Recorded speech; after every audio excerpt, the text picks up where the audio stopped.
وقتی بعضی ها گفتند که اسماعیل حیدری دیگه نباید مسابقه کنه. او چند بار باخته.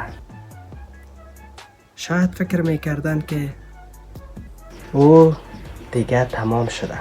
اما اسماعیل نشان داد که قهرمان واقعی کسی است که بعد از هر شکست دوباره بلند میشه، تمرین میکنه و با قدرت برمیگرده.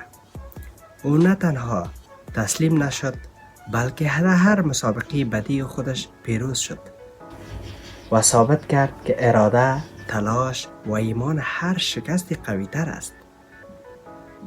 بیایید به جای قضاوت و ناامید کردن پشت هر قهرمانانمان باشیم، چون هر قهرمان برای پیروزی های بزرگ از مسیرهای شکست عبور می کند. درود بر اسماعیل حیدری که با عملش پاسخ همه حرف های مردم را داد.